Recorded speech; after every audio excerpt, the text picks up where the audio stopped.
Sometimes, the hardest thing a father can do is look his son in the eye when he has nothing left to give. Theodore Hale knew that feeling well. At 54, he and his son Devon were homeless, sleeping in their truck, drifting through a dying town with only a toolbox between them and complete despair. Then they found an old diner abandoned and forgotten. They started fixing it up just to have shelter. But as they cleaned and repaired, neighbors began stopping by. Word spread. What started as two men trying to survive became something the whole town needed. A place to gather, a reason to hope again. Could a father and son with nothing rebuild what an entire community had lost? Before we jump back in, tell us where you're tuning in from. And if this story touches you, make sure you're subscribed, because tomorrow I've saved something extra special for you. The truck's engine finally gave out just past the town limit sign. Theodore Hale sat behind the wheel, hands still gripping the cracked leather, and listened to the silence that followed the dying sputter. Beside him, his son Devon stared straight ahead through the dusty windshield at a town that looked like it had given up decades ago. Well, Theodore said quietly, I guess this is where we stop. Devon said nothing. He'd said very little for the past 300 miles, and Theodore couldn't blame him. What was there to say? Sorry I lost everything we had. Sorry, the business partner I trusted cleaned out our accounts and disappeared. Sorry you gave up your apartment and your job to help me, and now we're sleeping in a truck that won't even run anymore. Theodore pushed open the door and stepped onto the cracked asphalt. The town of Milldale stretched before them like something from a forgotten photograph. Main Street ran straight through the center, lined with buildings that had once been proud. Brick facades with ornate cornices, large storefront windows that must have displayed goods and dreams. Now those windows were boarded up or broken, the boards themselves weathered gray, paint peeled from every surface. Weeds pushed through sidewalk cracks with the persistence of things that outlast human ambition. It was early November, and the wind carried the smell of coming winter, cold earth and distant wood smoke. A few cars were parked along the street, all of them at least 15 years old. A faded banner stretched across Main Street announced a fall festival from 2 years ago that no one had bothered to take down. Devon finally climbed out, pulling his jacket tighter. He was 28, but looked older now, his face lean and serious, in a way it hadn't been a year ago. How much money do we have left? $43, Theodore said. And whatever change is in the ashtray. Great, Devon kicked at a loose chunk of asphalt. So what's the plan, Dad? We're going to check into the Ritz. Theodore heard the anger underneath the sarcasm. It was better than the silence, he supposed. At least anger meant his son was still fighting. Let's just walk, Theodore said. See what's here. They left the truck where it died and walked into Milldale carrying everything they owned in 2 duffel bags and Theodore's toolbox. The toolbox was red metal, scratched and dented, with his father's initials still visible on the side. W.H. for William Hale. It had been the old man's, passed down when Theodore started his first construction job at 19. Inside were hand tools worn smooth by 3 generations of use. Hammers, screwdrivers, wrenches, a level that still read true. It was the last thing Theodore would give up, even if they had to sell everything else, which they had. They passed a grocery store that was still open. Phyllis's Market, according to the hand-painted sign. A small post office. A closed bank with soap-painted windows. A church with a few cars in the lot, its white steeple needing paint. Most of the other buildings were empty. Their for-lease signs so faded, the phone numbers were barely readable. Theodore had built things his whole life. Started as a laborer, worked his way up, eventually started his own contracting company. For 25 years, Hale Construction had been solid. Not huge, but steady, honest, profitable. He'd employed good people, built good homes, sent Devon to college without loans. He'd been proud of what he'd created. Then Roger Sanderson came along with his investment opportunity. A commercial development project. Retail and residential mixed use, prime location. Roger had the connections, the permits, the vision. He just needed capital and a construction partner. Theodore could provide both. 50-50 split, Roger said. Partners, Theodore put in everything. Refinanced his house, leveraged the business, convinced Devon to invest his savings too. It was going to set them up for life, Roger promised. 6 months later, Roger was gone. The bank accounts were empty. The permits had never existed. The prime location belonged to someone else entirely, and the law said it was a civil matter, not criminal fraud. Because Theodore had signed papers, he should have read more carefully. The house went first, then the business. Theodore tried to keep his crew employed as long as possible, but without credit, without capital, the jobs dried up. One by one, good men he'd worked with for years had to find other work. By the end, it was just Theodore and Devon living in the truck, taking day labor when they could find it, drifting south away from the cold and the shame. Dad, Devon's voice pulled him back to the present. Look at that. Theodore followed his son's gaze to a building on the corner, set back slightly from the street.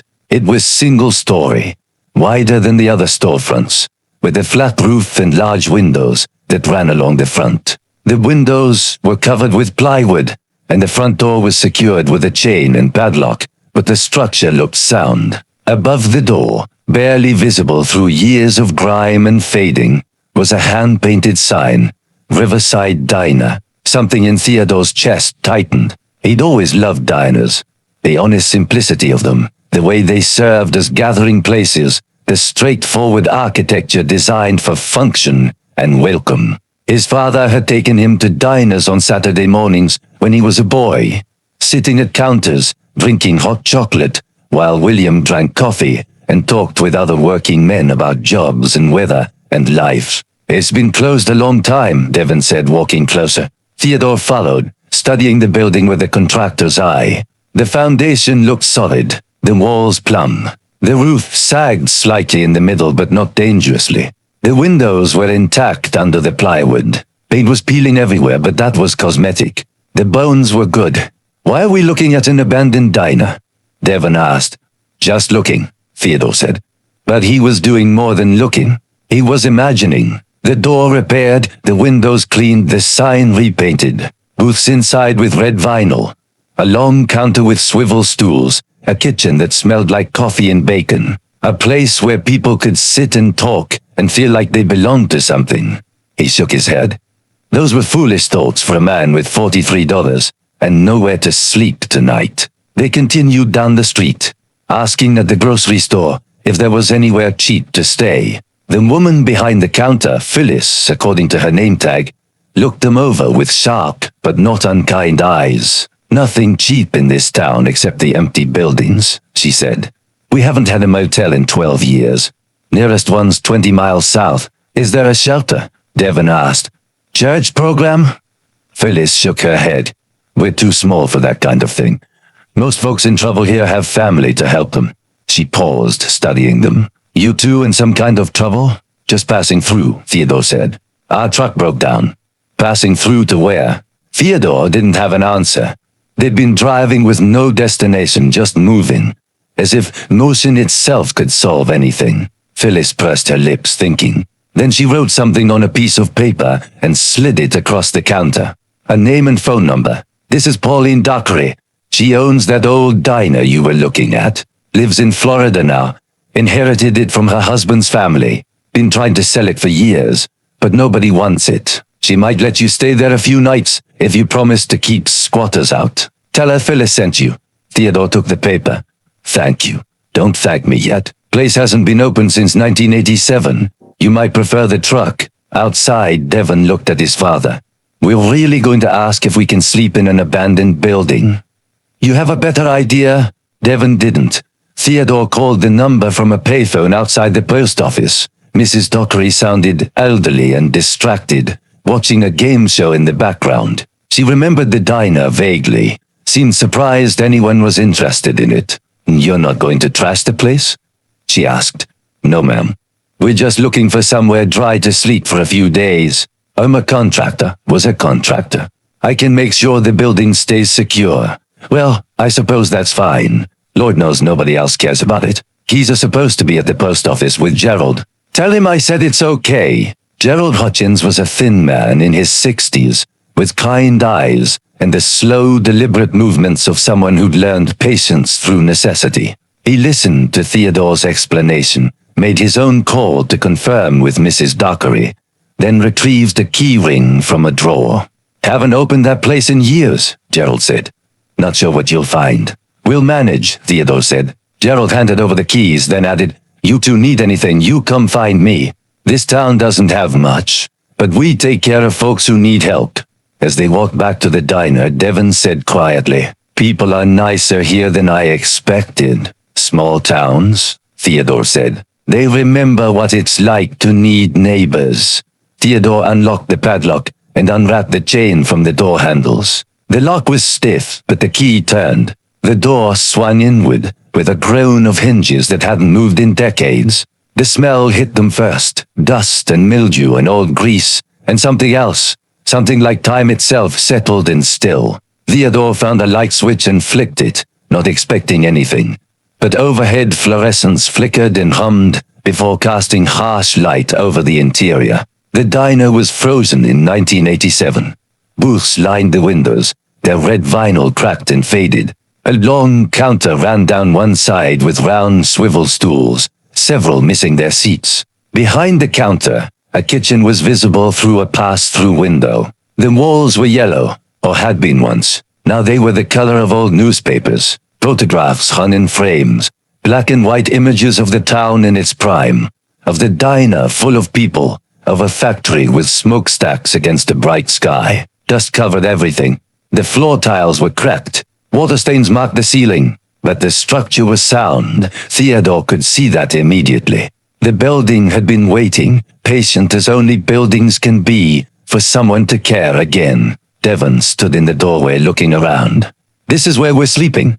This is where we're staying, Theodore said, and heard the difference in his own words. They cleared a space in the back corner, swept away the worst of the dust, and laid out their sleeping bags. As night fell, they ate canned soup cold from the can, because there was no working stove yet, sitting on the floor with their backs against the wall.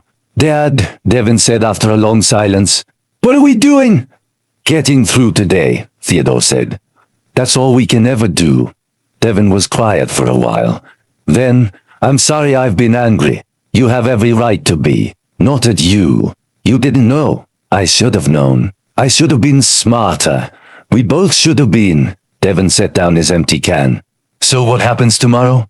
Theodore looked around the diner, seeing not what it was, but what it had been, what it could be. Tomorrow we clean up a little. Make this place livable, while we figure out our next move. But even as he said it, something else was forming in his mind. Not a plan exactly. More like a hope that he didn't dare speak aloud yet. They slept that night on the floor of a forgotten diner. Two men who'd lost everything, in a town that had lost its purpose. Neither of them knew yet that they'd found exactly where they needed to be. Theodore woke before dawn, his body aching from sleeping on the hard floor. For a moment, he didn't remember where he was. Then the smell of dust and old grease brought it back. The diner Milldale, the end of the road. Beside him, Devon slept with one arm thrown over his face, the way he'd slept as a boy. Theodore stood carefully, not wanting to wake him, and walked through the dim diner. Early light filtered through cracks in the plywood covering the windows, creating thin bars of gray across the floor. He couldn't sleep. Hadn't been able to sleep properly in months. Every time he closed his eyes, he saw the bank statements, the empty accounts. Roger's face promising everything would be fine. So instead of sleeping, Theodore did what he always did. He worked. He started in the kitchen, picking his way carefully through the darkness until he found another light switch. More fluorescence flickered to life, revealing a commercial kitchen that had been abandoned mid-shift. Pots still hung on hooks. Utensils filled drawers. A calendar on the wall showed October 1987, the last month anyone had cared enough to flip the page. The appliances were old but industrial grade, built to last. Theodore checked the gas lines. Shut off, thank God. No leaks after all these years. The water was off too. He'd need to turn those back on carefully, check for problems. But first he could clean. He found cleaning supplies in a storage closet. Ancient bottles of cleaner, dried out sponges, a mop with a rotted head. He worked with what he had, using old rags to wipe down surfaces, sweeping decades of dust into piles. The work was familiar, comforting. His hands knew what to do, even when his mind didn't. By the time Devon woke, Theodore had cleared a path through the kitchen and started on the storage room. That's where he found the coffee pot. It was an old percolator, the kind his father had used. Stainless steel, heavy, built before planned obsolescence. It sat on a shelf covered in dust but intact. Theodore carried it to the sink, turned on the water main carefully, and watched rusty water sputter from the faucet before running clear. He washed the percolator inside and out, examining each part. The basket was intact, the stem unbroken, the gasket old but not cracked. In the storage room, he found a sealed canister of coffee, years expired but vacuum-packed. He opened it. The smell was still there, slightly flat but recognizable. "What are you doing?"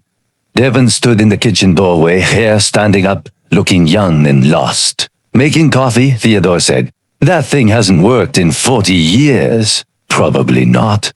Theodore filled the percolator with water, measured in the coffee, assembled the parts. His hands moved with the muscle memory of 1,000 morning routines. He plugged it in, not expecting anything, but the heating element glowed red, and the water began to warm. They stood together in silence, watching the percolator. After a few minutes it began to perk.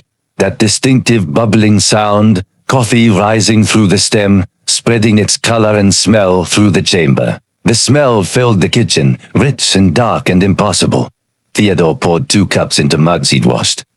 The coffee was weak and slightly stale, but it was hot and it was real. Devon wrapped both hands around his mug, steam rising into his face. "How did you do that?"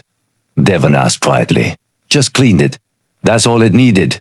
They stood drinking coffee in an abandoned diner's kitchen as morning light grew stronger through the dirty windows. Theodore felt something shift inside him, small but definite. A simple thing had been broken and he'd fixed it. That was all, but somehow it mattered more than it should. A knock at the front door startled them both. Gerald Hutchins stood outside holding a paper bag. Theodore unlocked the door and let him in. "Saw the lights on," Gerald said. "Figured you boys might be hungry." He held up the bag. "Just some bread and eggs, basics." "That's kind of you," Theodore said. "We can pay. Didn't ask you to pay. Just being neighborly." Gerald looked around the diner, his expression softening. "Lord, I haven't been in here in years. Used to come every Saturday morning. Their hash browns were the best I ever had." "When did it close?" Devon asked. "October 87. Factory closed that summer. Textile mill. Employed half the town. Once that went, people started leaving. Diner held on a few months, but without customers there was no point." Gerald walked slowly through the space, touching a booth, the counter, seeing ghosts. "My wife and I had our first date here. I was 19, scared to death. Ordered the most expensive thing on the menu to impress her. A burger and a milkshake." He smiled at the memory. "Didn't have enough money to tip. The owner, Mr. Dockery, he saw and slipped me $1. I said every young man deserves a chance to impress a girl properly." Theodore listened, watching the old man's face. This wasn't just a building. It was a repository of lives lived, moments that mattered. "What happened to everyone?" Theodore asked. "The people who worked here?" "Scattered. Most of the young folks left for cities. The old ones stayed because they didn't know anywhere else. We're down to about 800 people now. Used to be 3,000. Gerald looked at Theodore. "You thinking of fixing this place up?" "I don't know what I'm thinking," Theodore said honestly. "Well, you got coffee working." "That's a start." Gerald headed for the door, then paused. "You need anything, you come find me at the post office. And welcome to Milldale for whatever that's worth." After Gerald left, Theodore and Devon stood looking at the bag of groceries. "We can't stay here," Devon said, but his voice lacked conviction. "Why not?" "Because it's not ours. Because we're homeless, Dad.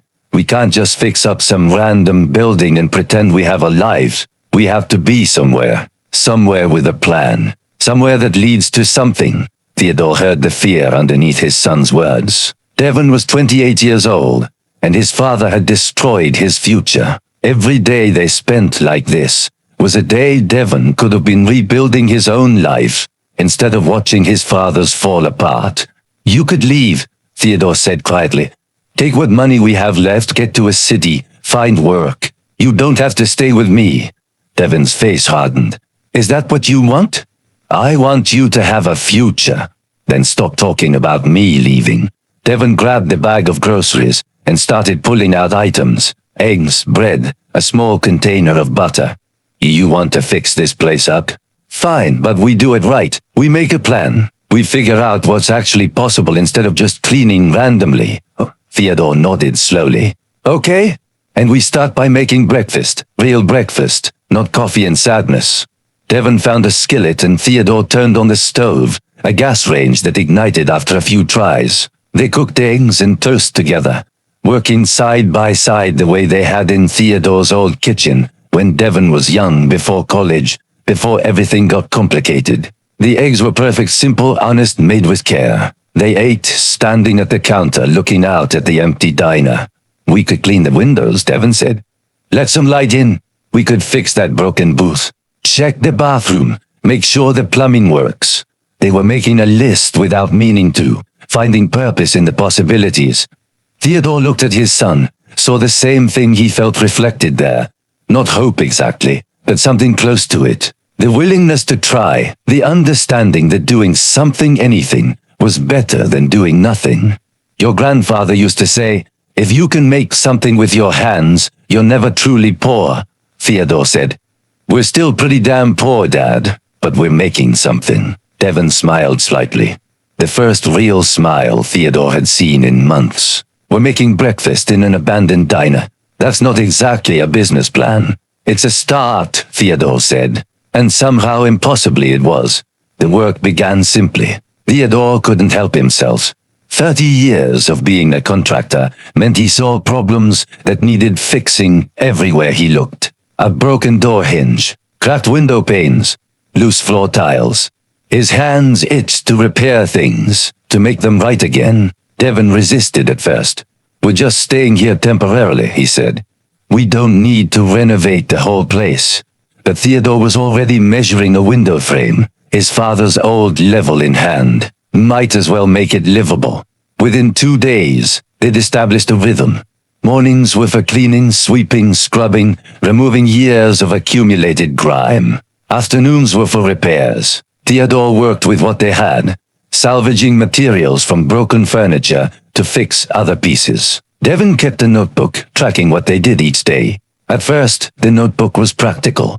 A list of repairs completed, materials needed, areas still requiring work. But gradually it became something more. Devon started sketching, drawing ideas for how spaces could be arranged, how the flow of the diner might work if it were actually operating. He didn't show these sketches to his father, but Theodore saw them anyway and said nothing, not wanting to break whatever fragile hope was building between them. Gerald returned on the third day with more supplies, cleaning products, a toolbox full of spare parts, sandpaper and paintbrushes. Can't have you working with nothing, he said, setting everything on the counter. These are extras from my garage. Gerald, we can't accept. You're keeping the building from falling apart. Call it payment from Mrs. Dockery. Gerald looked around at the visible progress. Clean windows, swept floors, repaired booths. You two work fast. Not much else to do, Devon said. That afternoon, a woman appeared at the window, peering through the glass. She was elderly, perhaps 70, with white hair pulled back and sharp eyes that missed nothing. Theodore opened the door. Can I help you? I live across the street, she said. I'm Beatrice Sheridan. I've been watching you clean this place for 3 days, and I figured it was time to introduce myself properly. She held out a covered dish. Brought you some casserole. You can't live on eggs and coffee. Theodore accepted the dish, still warm. The smell made his stomach growl. That's very kind. I'm Theodore Hale. This is my son Devon. Beatrice stepped inside without waiting for an invitation, her eyes sweeping over the space. My lord, she said softly, I haven't been in here since it closed. I taught high school English for 40 years, and I used to come here every Friday after school. Mr. Dockery would save me the corner booth and bring coffee without asking. She walked to that corner booth, running her hand over the cracked vinyl. I had my first date with my husband here. Stanley, he passed 10 years ago. He was so nervous he spilled his water twice. She smiled at the memory. The waitress Betty, she was so sweet about it. Brought him a fresh glass and winked at me like we were in on a secret together. Theodore watched her, understanding better now what Gerald had tried to explain. This wasn't just a building. It was the geography of people's lives, the setting where their stories had unfolded. We're just fixing it up a bit, Devon said. While we're staying here. And then what? Beatrice asked. Devon didn't have an answer. Beatrice left them with a casserole and a bag of cleaning supplies. Good ones, not the half-empty bottles they'd been using. You need anything, I'm in the White House directly across the street. And if you're going to be here a while, you should probably introduce yourselves to Phyllis properly. She runs the only grocery store, and she knows everything that happens in this town. After she left, Devon and Theodore ate the casserole sitting at the counter. It was chicken and rice, perfectly seasoned, made with care. People keep giving us things, Devon said. Small town, Theodore replied. They take care of each other. We're not part of the town. We're just passing through. But even as Devon said it, Theodore could hear the uncertainty. Were they still passing through? They'd been here almost a week now. They'd established routines, made progress, started to know people's names. The next morning, Theodore started on the counter. The surface was scarred and stained, but underneath was solid wood. He began sanding, working methodically, the way his father had taught him. Devon joined him after breakfast, and they worked in companionable silence, the rasp of sandpaper the only sound. Dad, Devon said after a while, what are we doing here? Really? Theodore kept sanding. I don't know. We can't stay forever. We don't own this place. We don't have jobs. We have maybe $20 left. I know. So what's the plan? Theodore set down his sandpaper and looked at his son. The plan is to keep doing what's in front of us. That's all I've got right now. That's not a plan. That's just avoiding reality. Maybe. Theodore picked up the sandpaper again. But reality's been pretty hard lately.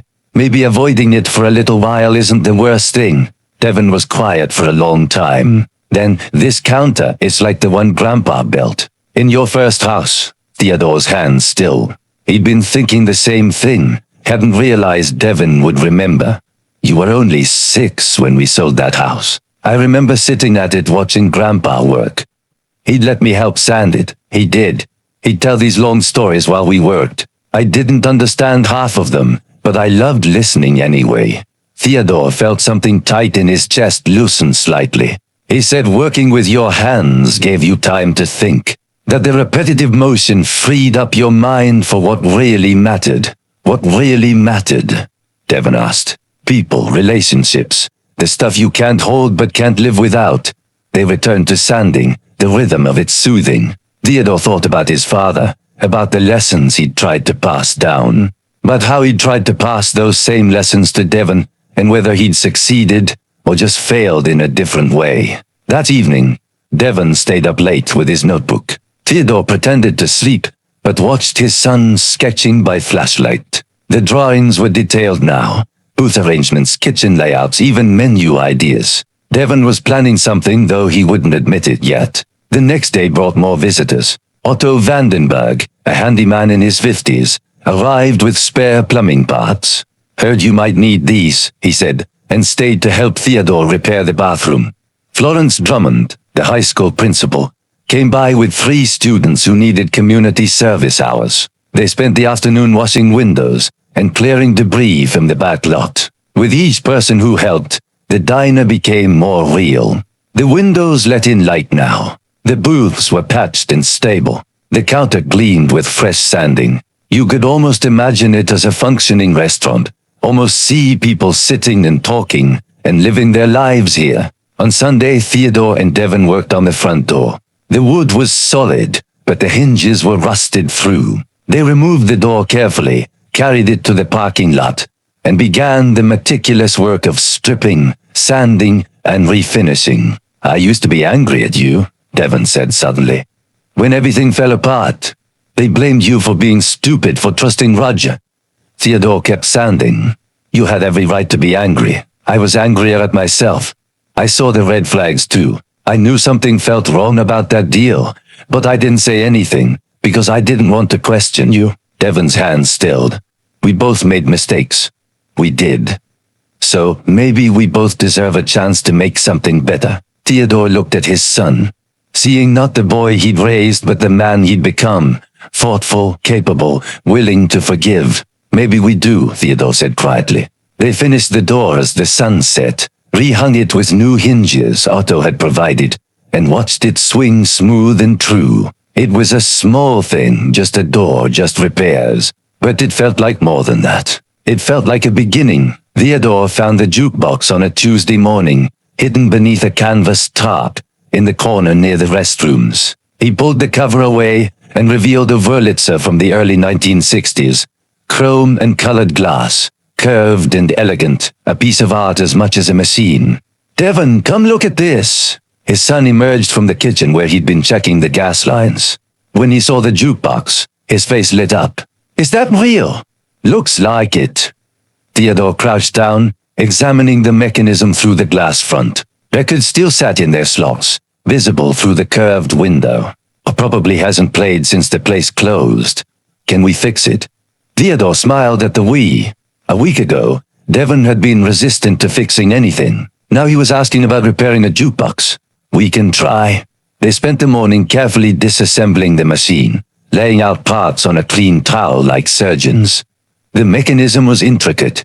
Gears and levers, electrical contacts and mechanical selectors. Theodore worked slowly, methodically, while Devon took notes on how everything fit together. The belt that drove the turntable had rotted away completely. The needle was broken. Several electrical contacts were corroded, but the motor still turned, and the records themselves, protected inside their glass case, looked playable. We need parts, Devon said, studying his notes. Otto might have something. Or we could try the hardware store. Is there one still open? I saw one 2 blocks over. Looked pretty dusty, but the sign said open. They walked to Milldale Hardware, a narrow storefront squeezed between 2 empty buildings. Inside, the aisles were crammed with inventory that looked like it had been there for decades. The owner, a man in his 70s named Horace, emerged from the back. Help you, gentlemen? Theodore explained what they needed. Horace listened, then disappeared into the back room. He returned with a box of old belts, various sizes, and a collection of needles for record players. Been holding on to these for 30 years, Horace said. Figured someday somebody might need them. Take what works. $5 for the lot. Theodore counted out 5 precious dollars from their dwindling cash. As Horace made change, he asked, You're the fellows fixing up the old diner. Word travels fast. Word's about all we got for entertainment around here. Horace smiled. Folks are curious. We've seen plenty of empty buildings, but nobody's tried to bring one back to life before. Back at the diner, they spent the afternoon installing the belt and replacing the needle. Devon cleaned each electrical contact with fine sandpaper, while Theodore adjusted the mechanical selector. The work required patience and precision, exactly the kind of task that made time disappear. By late afternoon, they were ready to test it. Theodore plugged it in, selected a record at random, and pressed the button. Nothing happened. Devon's face fell. Theodore checked the connections, adjusted the belt tension, tried again. Still nothing. Maybe the motor's dead, Devon said. Maybe. Theodore sat back frustrated. They'd spent hours on this, and for what? They didn't need a jukebox. They needed jobs, money, a future. This was just a distraction from... The motor hummed to life. The mechanical arm moved, selected a record, lifted it, placed it on the turntable. The record began to spin. The needle dropped. Sam Cooke's voice filled the empty diner, warm and hopeful. Don't know much about history, don't know much biology. Theodore and Devon stood frozen, listening. The sound was scratchy but clear, and impossibly miraculously beautiful. Music in a place that had been silent for decades. Devon started laughing, actual genuine laughter. Theodore felt his own chest loosen, something heavy lifting. They'd made something work. They'd brought sound back to silence. The front door opened. Beatrice stood there, her hand over her mouth, tears streaming down her face. I heard it from across the street, she whispered. I heard the music. She walked into the diner like someone entering a church, her steps slow and reverent. When Sam Cooke finished, she said, Play another one, please. Theodore selected another record. This time it was Patsy Cline, crazy, and Beatrice closed her eyes, swaying slightly. Stanley and I danced to this song, she said, right here in this diner. It was raining outside, and we were the only customers, and Mr. Dockery played this for us. She opened her eyes. I haven't heard it in 20 years. She began to dance alone in the empty space, her movements slow and practiced. Theodore watched, understanding that they'd done more than repair a machine. They'd opened a door to memory, to lives lived, to moments that mattered. By evening, word had spread. Gerald came by, then Phyllis from the grocery store. Stanley Wallace, the Korean War veteran, arrived with 2 friends. They stood around the jukebox like it was a miracle, taking turns selecting songs, sharing memories attached to each one. This was our song, Gerald said when Unchained Melody played. My wife's favorite. She passed 4 years ago. Florence Drummond brought her sister Iris, a woman in her 30s with kind eyes and a quick smile. Iris looked around the diner with professional interest. This place has good bones, she said to Devon. You've done remarkable work. It's mostly my dad, Devon said. He's the one who knows what he's doing. But you're the one keeping track, planning ahead. She nodded toward his notebook, visible on the counter. That's important too. They talked while music played and older folks shared stories. Iris was a nurse at the county hospital, practical and straightforward. She asked about their plans, and Devon found himself being honest. They didn't have any, not really. They were just staying here, fixing things, trying to figure out what came next. Sometimes that's enough, Iris said. Just showing up and doing the work in front of you. As the evening wound down and people left, Theodore stood at the counter watching Devon talk with Iris by the door. His son looked lighter than he had in months, animated, present in a way he hadn't been since everything fell apart. Beatrice approached Theodore quietly. You've given us something precious, she said. This town's been dying for so long. We forgot what it felt like to have something worth gathering for. It's just a jukebox. No, dear. It's a heartbeat. This place had one once and now it does again. Because of you. She patted his hand. Don't underestimate what that means. After everyone left, Theodore and Devon sat at the counter in the quiet diner. The jukebox stood silent now, but the air still felt charged with music. People really care about this place, Devon said. They do. What happens when we have to leave? Theodore didn't have an answer. They couldn't stay forever in a building they didn't own, surviving on charity and goodwill. Eventually, reality would intrude. Eventually, they'd have to face their situation honestly. But not tonight. Let's just get through tomorrow, Theodore said. That's all we can ever really do. Devon nodded slowly. He opened his notebook and began writing, not notes about repairs this time, but something else. Theodore saw sketches of menu items, calculations of costs, ideas for operating hours. His son was planning something, building something in his mind before committing it to words. Theodore left him to it and walked to the jukebox, running his hand over the smooth chrome. His father had always said that work was prayer, that creating something good was its own justification. Maybe he'd been right. Outside, Milldale slept under a clear November sky. Inside the Riverside Diner, 2 men sat with their separate thoughts, brought together by loss and held together by the work of their hands. Tomorrow would bring new challenges, new uncertainties. But tonight, they'd made music play where there had been only silence, and that was enough. The morning after the jukebox came to life, Theodore found something else in a storage drawer. An old, leather-bound book, its pages yellowed and fragile. He opened it carefully and discovered it was a guest book filled with signatures and messages dating back to the 1950s. Happy anniversary, love you always. Best pie in 3 counties. Johnny's 10th birthday, he ate 3 pieces of cake. Simple messages, ordinary lives, documented in fading ink. Theodore spent an hour reading through it, touching the past through the handwriting of people long gone or moved away. These were the moments people chose to preserve. Celebrations, milestones, simple joy. The diner had been the backdrop for countless lives. He placed the book near the entrance with a handwritten note. Sign in. Be part of the story. That afternoon, Gerald arrived with 3 other men, all carrying tools. Heard you might need some help with the bigger repairs, he said. Boys, this is Theodore and Devon. Theodore, Devon, this is Otto, Stanley, and Horace. Otto, the handyman who donated plumbing parts, stepped forward. That back door needs replacing. Got one in my garage that'll fit. Within an hour, they were all working, replacing the door, patching the roof where it sagged, fixing the cracked tiles Theodore and Devon hadn't been able to manage alone. The work went faster with more hands, and the conversation flowed easily. Stanley, the veteran, told stories about working at the textile mill. 42 years on the floor, he said. Started at 18, retired at 60. Week later, they closed the whole operation, moved production overseas where labor was cheaper. That's when the town started emptying out, Horace added. Young people left first looking for work, then families. Now it's mostly us old folks, too stubborn or too broke to leave.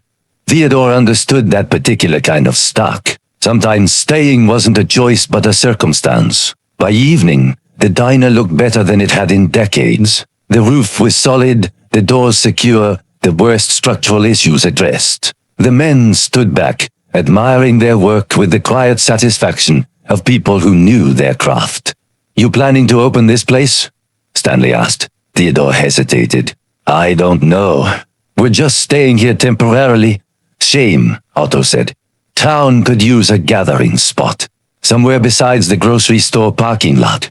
After they left, Devon approached his father. They're right. We should think about actually opening. Devon, we can't run a restaurant. We don't have money, equipment, supplies, or any idea what we're doing. We could start small. Breakfast only, limited menu. Devon pulled out his notebook, showed pages of calculations. I've been working on this. If we can get basic supplies on credit from Phyllis, if we keep the menu simple, if we charge fair prices, if is doing a lot of work in those sentences. Everything's in ifs. Dad, that's all life is, a series of gambles on uncertain outcomes. Devon's voice was intense. But at least this is a gamble where we're building something instead of just surviving day to day. Theodore wanted to say yes, wanted to believe they could make this work. But he'd believed before. Believed Roger, believed the investment would pay off, believed he could protect his son from hardship. He'd been wrong about everything. Let me think about it, he said. That night, Theodore sat alone in the diner after Devon had gone to sleep. He held his father's photograph, a small black and white image kept in his wallet, creased and worn from years of carrying. It showed William Hale standing in front of a small house, his first solo construction project, pride evident in his stance. Theodore had been 12 when that photo was taken. His father had let him help with the trim work, teaching him to measure twice and cut once, to take pride in precision. William had built a good business, provided for his family, retired with dignity. Theodore had lost everything. The weight of that failure pressed down on him in the darkness. He'd taken his son's savings, his son's future, and gambled it away on a con man's promises. Now Devon wanted to gamble again, wanted to believe they could build something from nothing in a dying town with no prospects. What if they failed? What if this was just another mistake, another dream that would crumble? Movement near the stairs made him look up. Devon stood there in his sleeping bag watching. Can't sleep? Devon asked. Just thinking. Devon came and sat beside him. For a long moment neither spoke. Then Devon said, I know you're scared. I'm terrified, Theodore admitted, of failing you again. You didn't fail me. I lost everything we had. The business failed. There's a difference. Devon turned to face him. Dad, I've been angry. I've been frustrated and scared and resentful. But I've never thought you failed me as a father. Theodore felt his throat tighten. You taught me to work with my hands, Devon continued. You taught me that honest labor has dignity, that building something matters, that showing up every day is its own kind of success. Those lessons didn't disappear when the money did. But the money mattered. Security matters. It does. But so does this. Devon gestured around the diner. So does having a purpose, being part of something, mattering to people. We've been here 2 weeks, and already people are showing up, helping, caring about what happens to this place. That's not nothing. Theodore looked at his son, seeing the man who'd emerged from loss, stronger, clearer, more certain than Theodore felt himself. What if we fail? Theodore asked quietly. Then we fail. But at least we'll have tried to build something good. Devon smiled slightly. You taught me that too. That trying matters. Theodore felt something shift inside him. The fear didn't disappear, but it made room for something else. Hope, maybe, or just the willingness to take one more risk. Okay, he said. Let's do it. Let's try to open this place. Devon's smile widened. Really? Small scale. Breakfast only. 3 days a week to start. We'll need help, lots of it, and it might not work. It might not work, Devon agreed. But it might. They stayed up late making plans. Devon showed his calculations, his menu ideas, his timeline. Theodore added his contractor's perspective. What repairs were still needed, what equipment they could salvage, what would need to be purchased or borrowed. By dawn, they had something resembling a plan. Not perfect, not guaranteed, but possible. That morning Beatrice arrived early. Theodore showed her the guest book, explained his idea of making it active again. Beautiful, she said, signing her name with a careful hand. Beatrice Sheridan, November 2024. Still here. Still hoping. Word spread through the small network of people who cared. Phyllis came by at lunch, listened to their plan, and nodded slowly. I'll front you supplies on credit. Pay me when you can. Florence brought donation jars from the high school. Students want to help. They've never seen anyone fight for something in this town before. Iris stopped by after her shift, bringing coffee and practical suggestions about health codes and permits. I'll help however I can, she told Devon. And something in the way they looked at each other made Theodore feel both hopeful and slightly melancholy. By evening, the diner had 5 new signatures in the guest book. Each one was a promise, a commitment, a belief that something good could still happen here. Theodore locked up that night feeling lighter than he had in months. The fear was still there, the uncertainty, the awareness of how much could go wrong. But there was also work to do. People who believed in them, and a son who'd found his purpose again. That had to be worth the risk. The doubt came back 3 days later in the darkest hours before dawn. Theodore sat alone in the diner, his father's photograph in his hands, unable to sleep. They'd been planning, organizing, accepting help and donations. Devon was energized in a way Theodore hadn't seen in years. The community was rallying behind them. Everything was moving forward, and Theodore was terrified. He stared at his father's face in the old photograph. William Hale at 40, standing proud in front of his work. His father had never failed at anything. Built a steady business, raised his family, retired comfortably. He'd handed Theodore the tools, the knowledge, the example of what success looked like. And Theodore had destroyed it all. Not just his own success, but his son's future. Devon had been working as an accountant, had his own apartment, a girlfriend, a life trajectory that made sense. Then Theodore had called, desperate, needing help. And Devon had come, had invested his savings, had given up everything to support his father. Now Theodore was asking him to believe again, to invest not money this time but hope, effort, faith, in another uncertain venture. What if it failed? What if they put their hearts into this diner, and it collapsed like everything else? What if Theodore was just a man who destroyed everything he touched? The photograph blurred as tears came. Theodore didn't try to stop them. In the darkness alone, he let himself feel the full weight of his failure, his shame, his fear that he was leading his son into another disaster. Dad, Theodore looked up. Devon stood in the doorway, silhouetted against the gray pre-dawn light. What are you doing up? Theodore wiped his eyes, trying to hide the evidence of tears. Devon came and sat beside him. He saw the photograph, understood without asking. For a long time they sat in silence. Finally Devon spoke. I need to tell you something. About the business deal with Roger. Theodore tensed. I saw the red flags, Devon said quietly. When you showed me the paperwork, when you asked me to invest, I saw things that didn't add up. The timeline was too fast. The permit seemed incomplete. Roger kept changing details. Devon, let me finish. Devon's voice was firm. I saw the problems, and I didn't say anything. I told myself you knew better than me. You were the experienced one, the business owner. Who was I to question you? Theodore stared at his son. But that wasn't really why I stayed quiet, Devon continued. The truth is, I wanted to believe. You were so excited, so hopeful about securing our futures. And I thought, maybe this is how I prove I'm a man to my father. By trusting him, by supporting his vision, by investing my money alongside his. You were trying to show faith in me. I was trying to be your son, your partner, your equal. Devon's voice cracked slightly. And when it all fell apart, I blamed you because it was easier than admitting I'd failed too. That I'd been weak, that I'd ignored my own instincts, because I wanted your approval more than I wanted to be right. Theodore felt something break open in his chest. You don't need to apologize. I was the adult. I was the one who should have been careful. We both should have been careful. We both made mistakes. Devon turned to face him. But Dad, we can't spend the rest of our lives paralyzed by fear of making another one. What if I fail you again?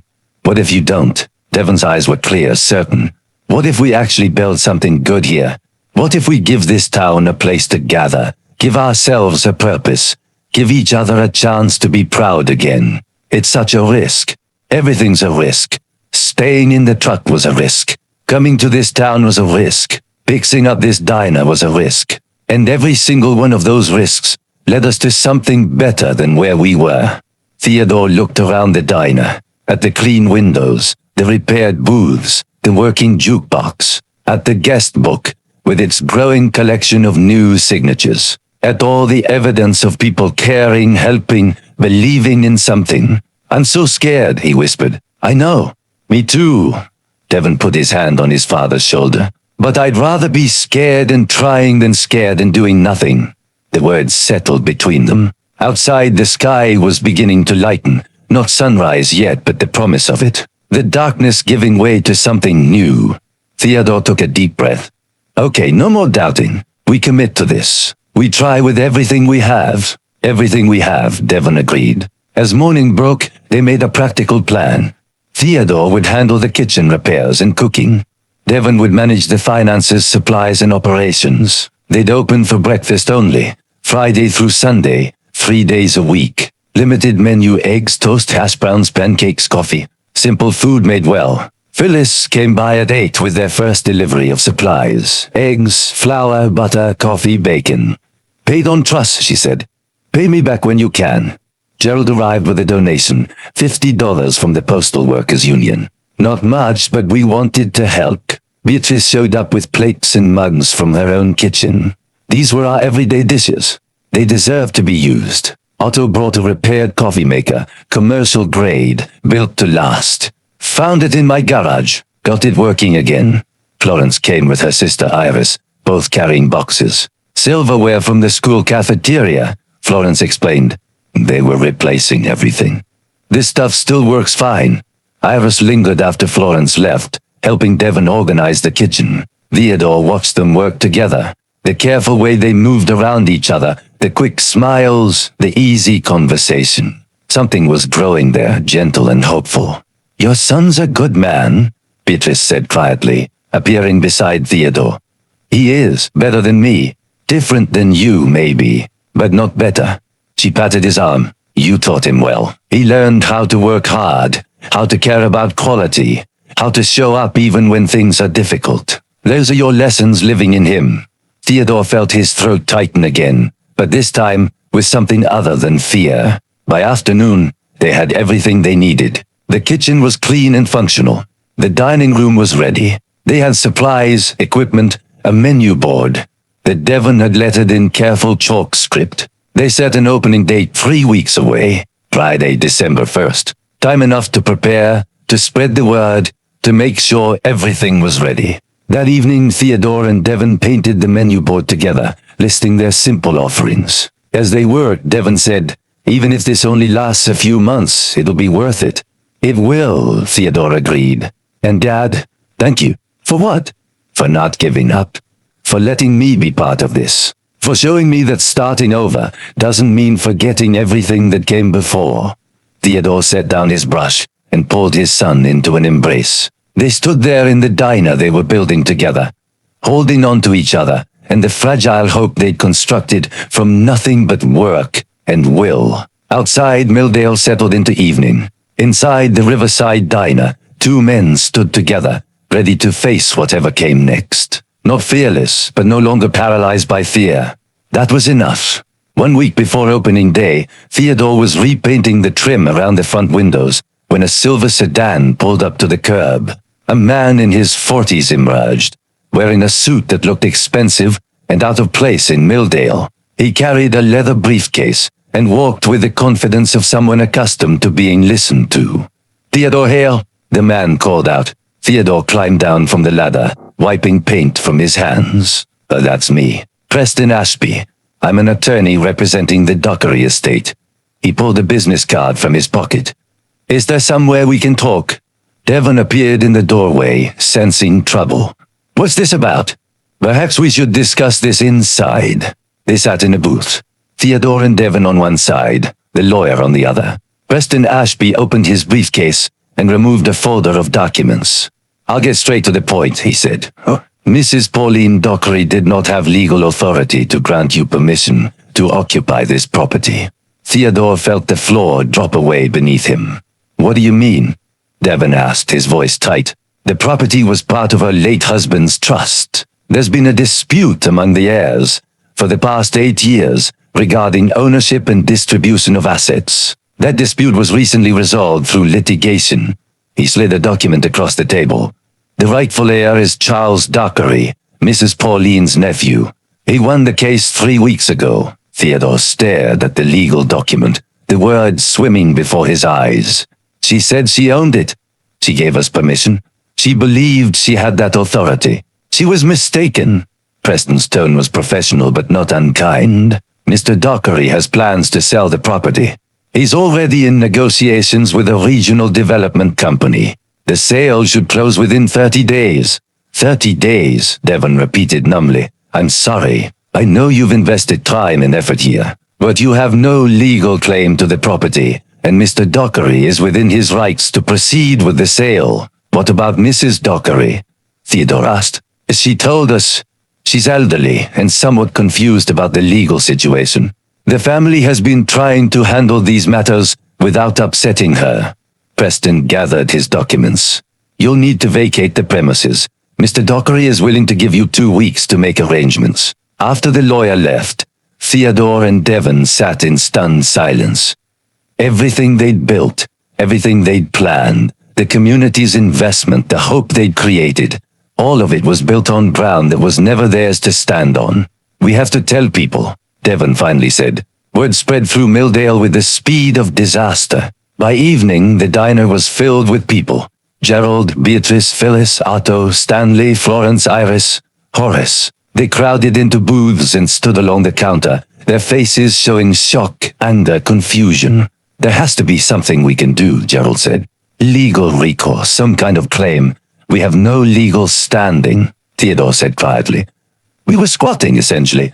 We didn't pay rent. We don't have a lease. We have no rights to the property." "What about buying it?" Phyllis suggested. "If this Charles Dockery wants to sell, why can't we buy it?" "The development company is offering $200,000, Devon said. "We have $8,000 in the donation jar." "It's not even close." The numbers settled over the group like a weight. $200,000 might as well have been $2 million for a town like Milldale. "We could fundraise," Florence said, but her voice lacked conviction. "Reach out to former residents, apply for grants." "In 30 days. Otto shook his head. "Not possible." Stanley stood up, his face angry. "So we just give up? Let some development company come in and build another chain restaurant nobody needs? What choice do we have?" Theodore asked, and heard the defeat in his own voice. Beatrice had been quiet until now. She stood slowly, her elderly frame somehow commanding attention. "We can't save the building," she said. "But maybe we can save what it represents." Everyone turned to look at her. "We've been planning an opening for December 1st. That's 7 days away." Her voice was steady, certain. "Let's open anyway one day, one perfect gathering before it's gone." "What's the point?" someone asked. "The point is dignity," Beatrice said firmly. "The point is showing ourselves and this town that we're still capable of creating something beautiful, even if it's temporary." The point is not letting this place die without celebration. Theodore felt tears threatening again. The futility of it seemed crushing. All that work for one day. But Devon spoke up. She's right. We didn't do this to own property. We did it to build something that mattered. To give people a place to gather. That matters whether it's for one day or 1 year. It's just delaying the inevitable, Theodore said. All of life is delaying the inevitable, Dad. Devon's eyes were bright with determination. But the delay is where we actually live. That's where everything that matters happens. The group began to rally around the idea. They'd open on schedule. They'd make it perfect. They'd fill the diner with food and music and laughter. One last time, the Riverside Diner would be what it was meant to be. A gathering place, a community heart. People volunteered immediately. Phyllis would donate food. Otto would finish the last repairs. Florence would bring decorations. Stanley and his veteran friends would help with setup. Iris offered to work as a waitress alongside Beatrice. As the meeting broke up and people left with renewed purpose, Theodore sat alone at the counter. Devon found him there staring at nothing. "You okay?" Devon asked. "I don't know." Theodore's voice was hollow.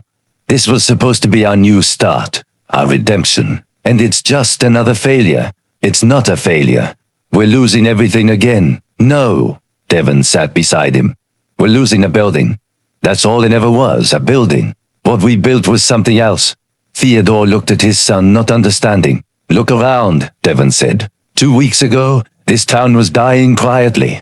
People isolated in their own grief about what they'd lost. Now they're organizing, helping each other, fighting for something. That's not because of the building. That's because of what we showed them was possible." "What's possible? Temporary hope? All hope is temporary, Dad. That's what makes it brave." Devon put his hand on his father's shoulder. "We came here with nothing. We're leaving with friends, with purpose, with proof that we can build something beautiful, even when everything's uncertain. That's not nothing." Theodore wanted to believe him, wanted to see this as anything other than another dream collapsing. But the weight of loss was so familiar, so heavy. "I'm tired of failing," he whispered. "Then don't fail this time. Make opening day perfect. Give these people something to remember. Show them. Show yourself that you can finish what you started with grace and dignity." Devon left him alone with that thought. Theodore sat in the quiet diner, surrounded by all the work they'd done, and tried to find the strength to face one more ending with dignity. Outside, Milldale prepared for a celebration and a farewell. Inside, a man sat with his doubts and tried to remember why trying mattered. The week before opening became a blur of purposeful activity. Theodore threw himself into preparation with an intensity that surprised even Devon. If this was going to be their only day, their one chance to show what the Riverside Diner could be, then it would be perfect. Every morning, Theodore arrived before dawn to work in the kitchen. He tested recipes, timing each dish until he could execute it flawlessly. Scrambled eggs that were creamy and soft, hash browns with crispy edges, pancakes that were golden and fluffy, toast buttered while still hot. Simple food, but made with precision and care. Devon worked beside him, not cooking but organizing, creating systems for orders, managing the flow from kitchen to dining room, calculating how many people they could serve in a day without overwhelming their limited resources. "We need a signature dish," Devon said one morning. "Something people will remember." Theodore thought about it. "My father used to make cinnamon rolls on special occasions. From scratch. They took hours, but they were worth it. Can you make them?" "I haven't in 20 years. Try." Theodore spent 2 days perfecting the recipe from memory. The dough kneaded until it was silky.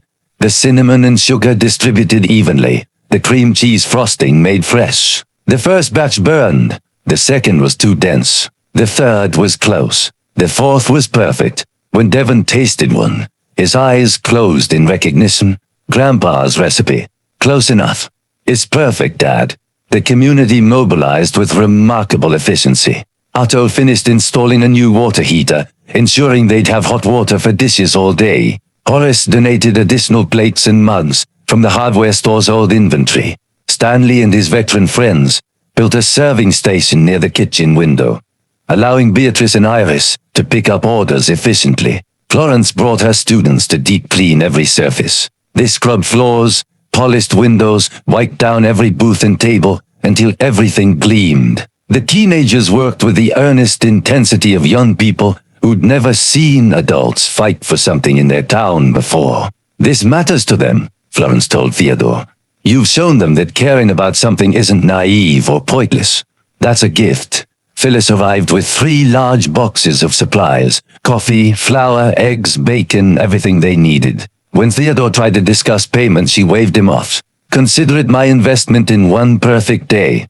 Iris spent her evenings, after nursing shifts, helping Devon create a menu board. They worked together easily now, their growing affection evident in small gestures.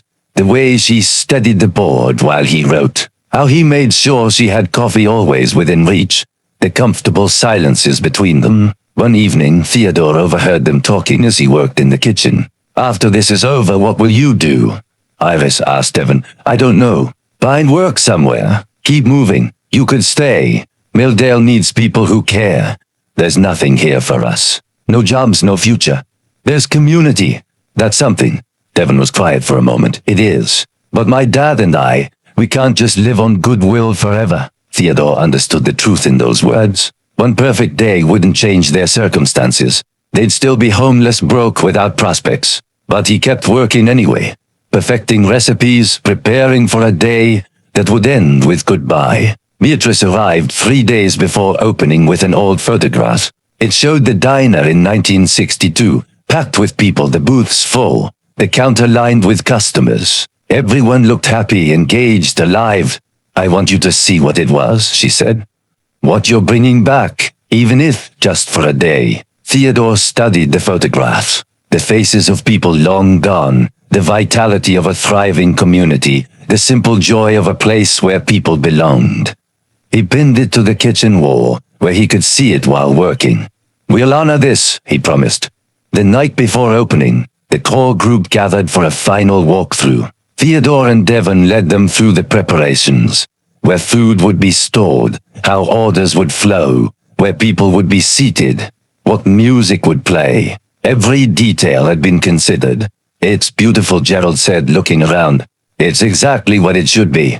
They tested the jukebox one more time. Sam Cooke's voice filled the diner again, and for a moment everyone was quiet, feeling the weight of what they'd accomplished together. Whatever happens tomorrow, Otto said, you two did something remarkable. You took a dead building and gave it life again. You reminded us what we're capable of when we work together. We couldn't have done it without all of you, Theodore said. That's the point, Beatrice replied. None of us could have done it alone, but together, we built something that matters. After everyone left, Theodore and Devon stood in the empty diner, making final preparations. Devon checked supplies one more time. Theodore cleaned surfaces that were already clean. Neither wanted to stop working, to face the reality that tomorrow would be both triumph and ending. Dad, Devon said finally, no matter what happens, I want you to know. This meant everything to me. Not the diner, but doing this with you. Remembering what it feels like to build something together. Theodore felt his chest tighten. You gave me a reason to keep going. After everything fell apart, you stayed. You believed we could do this. We did do it. They embraced, holding each other in the quiet diner. 2 men who'd lost everything and built something beautiful from the wreckage. Tomorrow's going to be good, Devon said. It is. Theodore stayed up after Devon fell asleep, walking through the diner one last time. He touched the counter they'd sanded together, the booths they'd repaired, the jukebox they'd brought back to life. He read through the guest book, looking at all the names, old signatures from decades past, new ones from people who'd helped them. He added his own entry. Theodore Hale, November 2024. I came here with nothing and found everything that matters. Thank you. Then he wrote beneath it, Devon Hale, my son and partner. We built something good. He thought about his father, about the photograph he carried, about the legacy of work and care passed down through generations. William Hale had built things that lasted. Theodore had lost everything he'd built. But maybe this mattered too. Maybe one perfect day of bringing people together was its own kind of success. Outside, Milldale slept. Inside the Riverside Diner, Everything was ready. The kitchen was stocked and organized. The dining room was clean and welcoming. The jukebox was loaded with songs. The guest book waited for new signatures. Tomorrow, for one day, this place would be exactly what it was meant to be. A gathering place, a community heart, a testament to what people could build together when they cared. Theodore locked the door and went to sleep beside his son. Their sleeping bags on the floor they'd cleaned together. Tomorrow would bring both celebration and loss. But tonight, there was only the quiet satisfaction of work completed, of promises kept, of showing up even when the outcome was uncertain. That was enough. It had to be enough. Theodore woke at 4 in the morning, his body thrumming with nervous energy. Opening day, the only day. He lay still for a moment, listening to Devon's steady breathing, then carefully extracted himself from the sleeping bag and headed to the kitchen. He worked in the pre-dawn darkness, moving through the familiar routines he'd practiced all week. Starting the coffee, 2 large pots, the smell filling the diner almost immediately. Mixing pancake batter, the consistency exactly right. Prepping hash brown potatoes, cutting them precisely. Setting up his station, so everything would be within easy reach. By 5:30, Devon joined him. They worked in comfortable silence, each knowing their role. Devon set up the dining room, arranging silverware, filling sugar dispensers, making sure every booth and table was perfect. Theodore began the cinnamon rolls. The dough he'd prepared yesterday, rolled out and filled, cut and placed in pans, set to rise one final time before baking. At 6, Beatrice arrived through the back door, carrying a small vase of flowers from her garden. "Good morning, gentlemen. Ready for this?" "As ready as we'll ever be," Theodore said. Beatrice put on an apron, tied back her white hair, and surveyed the dining room with the eye of someone who'd spent years serving others. "It's perfect," she pronounced. Eris came at 6:30, also in an apron, also ready. She and Devon exchanged a look, nervous excitement and something more. She squeezed his hand briefly before taking her position. At 7, Theodore slid the cinnamon rolls into the oven. The smell would draw people in, Beatrice had predicted. The smell of home, of care, of something made with love. 7:30. Theodore checked everything one final time. The griddle was hot. The eggs were ready. The bacon was laid out. Coffee was fresh and hot. Devon stood by the door, hand on the lock. Beatrice and Iris waited, ready to serve. The jukebox was queued up, waiting. 8 o'clock. Opening time. Devon unlocked the door and flipped the hand-painted sign from close to open. Theodore selected the first song on the jukebox, Sam Cooke, What a Wonderful World, and music filled the diner. For 30 seconds, nothing happened. Theodore felt his heart sink. What if nobody came? What if all this preparation was for an empty room?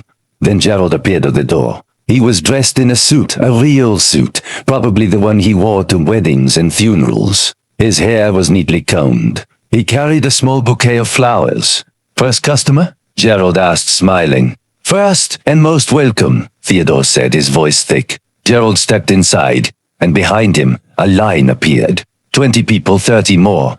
Phyllis with her husband, Otto and Horace. Stanley with 6 other veterans, all in their dress uniforms. Florence with her students. Families Theodore had never met. Elderly couples. Young parents with children. People who'd heard about the diner, who wanted to be part of this one perfect day. They flooded in, filling booths, taking stools at the counter, creating a warm buzz of conversation and laughter. Beatrice and Iris moved efficiently, seating people, pouring coffee, taking orders. Devon managed the chaos with calm competence, calling orders to Theodore, keeping track of everything. Theodore cooked. He fell into the rhythm he'd practiced, his hands moving with precision and care. Eggs scrambled in butter, seasoned perfectly. Hash browns pressed onto the hot griddle until they were crispy and golden. Pancakes poured in perfect circles, flipped at exactly the right moment. Bacon laid out in strips, cooked until just crisp. Each plate was composed with attention. Food arranged with care, garnished with a small parsley sprig Beatrice had brought. This was his craft, his offering, his way of saying thank you to people who'd given him hope when he had none. The timer chimed. Theodore pulled the cinnamon rolls from the oven, perfect golden brown, the cream cheese frosting going on, while they were still hot. melting into the warm dough. The smell was transcendent. He plated the first one carefully, added a fork, and carried it himself through the kitchen door to where Beatrice sat at the counter. She'd insisted she would eat after the rush, but Theodore wanted her to have the first plate, the first perfect offering of the day. First customer gets the owner's special attention, Theodore said, setting the plate before her. Beatrice looked at the cinnamon roll, then at Theodore, and tears spilled down her cheeks. It's beautiful. So are you, Theodore said. Thank you for believing in us. She took a bite, closed her eyes, and smiled through her tears. Stanley would have loved this. He would have been so proud of what you've done. Theodore squeezed her hand briefly, then returned to the kitchen. There was work to do. The morning became a blur of purposeful activity. Orders came steadily.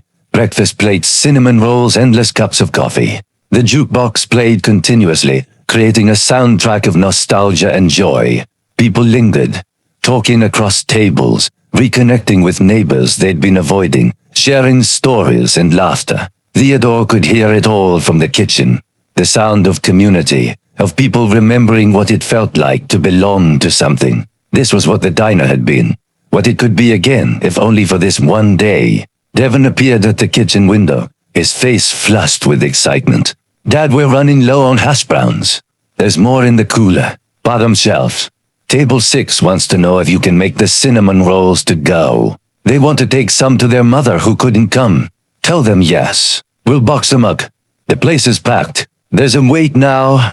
Theodore looked through the pass-through window at the crowded dining room. Every seat was taken. People stood talking by the jukebox. Children ran between tables laughing. The veterans' table was loud with conversation and old stories. A young couple sat in the corner booth, holding hands across the table, looking at each other the way people do when everything is new and possible. This was it. This was what they'd built. Not a business, not a property, but a moment of connection, of community, of remembering what mattered. Keep them coming, Theodore said. We'll feed everyone who shows up. By noon, they'd served over 100 people. The initial rush had settled into a steady flow. Some leaving, new people arriving, a constant rotation of faces and stories. A local reporter appeared, taking photographs, interviewing customers. The high school newspaper sent a student journalist who sat at the counter, filling a notebook with observations. Gerald brought his wife, introducing her to Theodore. Otto's adult children drove in from 2 towns over. Former residents who'd heard about the opening returned to see the diner alive again, to remember what they'd left behind. And through it all, Theodore cooked. Each plate made with care, each meal an offering, each dish a small act of love for people who'd shown him kindness when he had nothing. This was what his father had meant about work being prayer. This was what mattered, not success or failure, not permanence or ownership, but the act of showing up and doing something good for others. One perfect day, that's all they'd get. But what a day it was. By 2 o'clock, the lunch crowd had arrived. People who'd heard about the opening and wanted to experience it before it was too late. The diner was fuller than it had been all morning, every surface occupied, conversations overlapping into a warm symphony of human connection. Theodore wiped sweat from his forehead and kept cooking. His body ached from standing. His hands were raw from the heat, but he didn't slow down. Devon appeared at the window regularly, calling orders, his face bright with something Theodore hadn't seen in over a year. Pure joy. Then Theodore noticed something new on the counter. A large glass jar that hadn't been there before. A handwritten sign was taped to it. Save the Riverside Diner. Devon, Theodore called. What's that? His son glanced over. I don't know. Someone put it there. Theodore watched through the kitchen window as people noticed the jar. Gerald pulled out his wallet, slipped in what looked like a 20. Phyllis added bills from her apron pocket.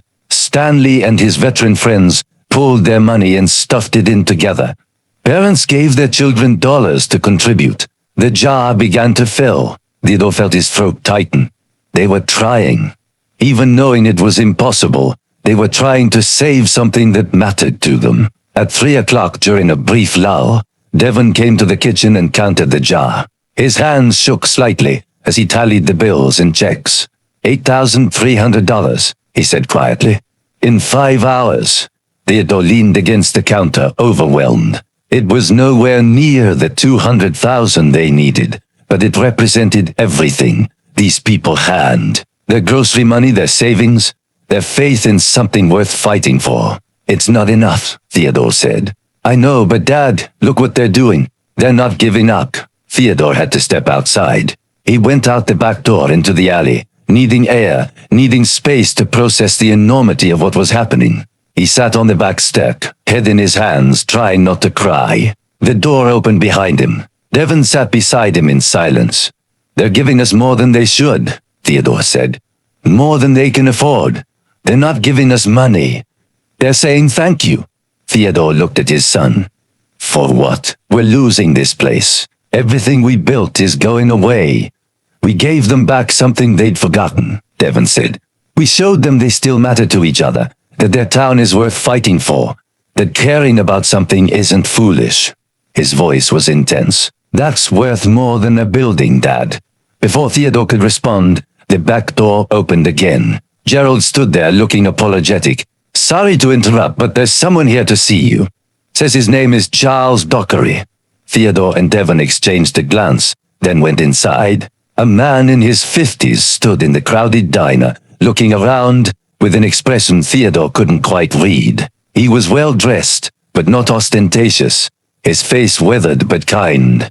This was the man who owned the building, who was selling it, who was ending their dream. Charles Dockery saw them and approached.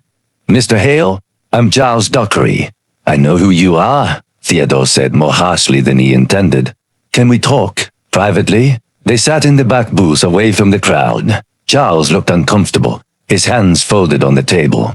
I need to be honest with you, he began. When I won the legal case for this property, all I saw was money. My aunt had been fighting me for years, and I was angry. I just wanted to sell it and be done with the whole mess. Theodore said nothing. I called the development company this morning. Told them I wanted to come see the property one more time before we finalized everything. Charles looked around the diner. I didn't expect this. We're just trying to give people one good day before you tear it down, Devon said, his voice tight. I can see that. Charles watched as Beatrice served a family, as children laughed, as the jukebox played. My uncle used to talk about this place. He loved it. Said it was the heart of the town. I never understood what he meant. I thought he was just being sentimental about an old building. He turned back to Theodore. But it's not about the building, is it?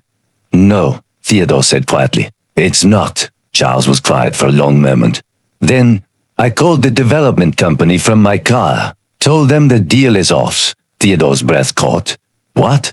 I can't sell it to them. Not after seeing this, understanding what it means.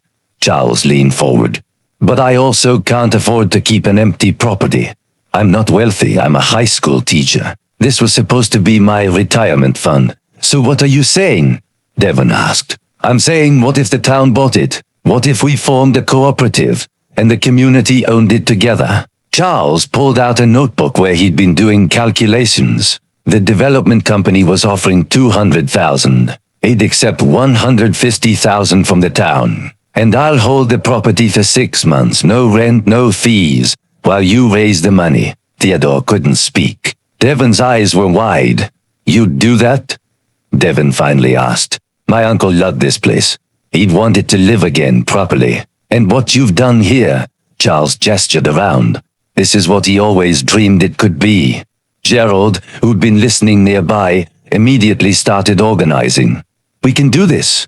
We'll fundraise, reach out to former residents, apply for grants. Beatrice stood up. We'll finally fight for something instead of just accepting loss. The energy in the diner shifted instantly. People began talking excitedly, making plans, pledging additional donations. Florence pulled out her phone to start a social media campaign. Phyllis began calculating how much the local businesses could contribute. Stanley talked about veterans organizations that might help. Charles shook Theodore's hand. Keep cooking. The town needs this. After Charles left, Theodore stood in the middle of the diner, surrounded by people who decided that hope was worth fighting for. The jar continued to fill. People made phone calls, Plans formed organically, passionately. Devon found his father in the chaos. Did that just happen? I think it did. We have 6 months. We do. We might actually save this place. Theodore pulled his son into an embrace, holding him tight. Around them, the diner buzzed with renewed purpose. The day they'd planned as a farewell had become a beginning instead. Back to work, Theodore said, wiping his eyes.